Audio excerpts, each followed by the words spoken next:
I'm not going to be buying M1 Pro or M1 Max, and this is why.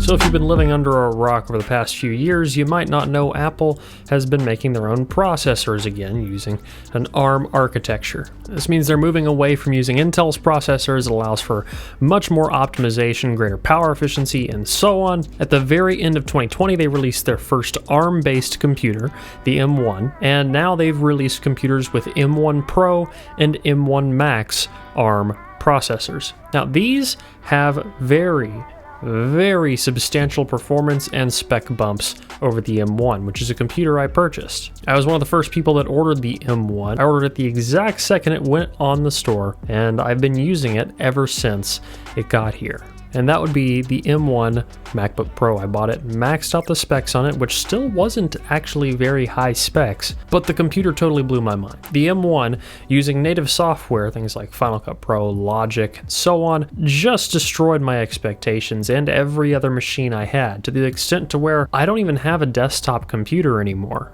I just use the M1 for everything. It handles multi-stream 4K editing just fine, which is insane because inside this computer the actual motherboard is like the size of a Raspberry Pi. Very small, very power efficient computer that draws very little wattage. The thing is a beast. So you would think now that these substantially more powerful chips have come out on the same architecture that I would be jumping right on board, especially that now, I mean, they have SD card slots, they have HDMI, they have MagSafe, and they got rid of the touch bar.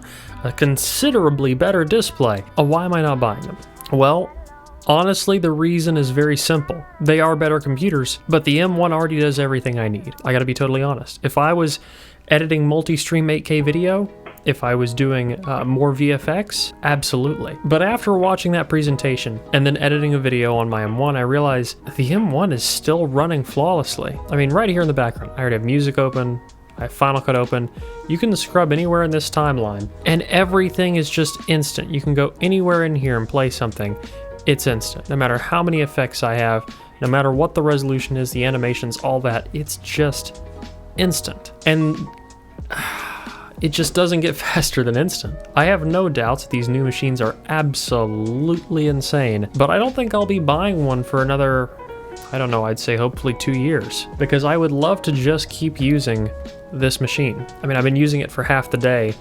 I haven't had it plugged in at all, and the battery is still 70%. I never have problems with things like ground noise over USB because I never really have to plug it into power. So it's a great machine for listening to music, for taking on the go, for editing, for doing productivity tasks. I really just love this machine. And not just as a productivity workhorse, just as something that I can use as a daily computer. It's just fantastic. I really had lower expectations with it being a first generation product like this. I expected it to be really buggy. I expected there to be problems with the performance and all kinds of other things, especially with it being like a 12-watt chip. And yet here I have something that completely outpaced my editing desktop, and that was a massive, powerful machine. Now I do still have a Windows laptop. I use that for gaming, but that's really it. I have my gaming machine there and my everything else machine here. This is what I use for listening to music. This is what I use for answering emails, going on Discord or Telegram, making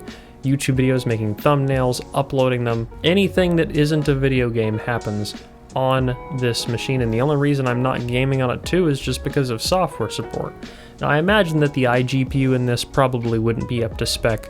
I am very impressed by the benchmarks of the new iGPU in the M1 Pro and M1 Max, but once again there isn't software support for the game I'd play anyway, so I'm not really worried about that. It's a pro machine, not a gaming machine. But even in my office, the machine that I use for Premiere Pro for producing that one podcast, I mean, that computer has two 3080s in it and a 3970X processor and 128 gigs of RAM. And the M1, this 12-watt chip with 16 gigs of RAM, is still faster at editing video. That's insane. Now, there are plenty of cases where I would say if you don't have a machine right now and you're a professional who's looking to buy a computer for professional work, absolutely go with the M1 Pro or the M1 Max. Sure, why not? It has got to be great to have an SD card slot. It's got to be great to have the new mini LED backlit display. But I already have this machine.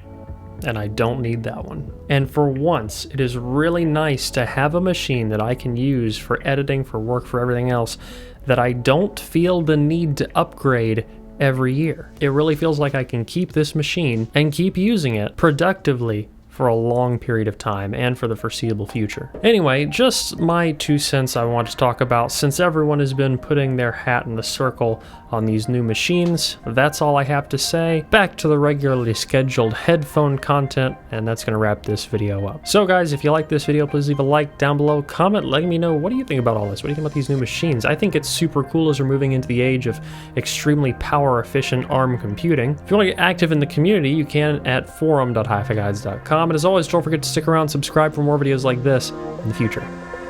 Till next one, guys. Peace.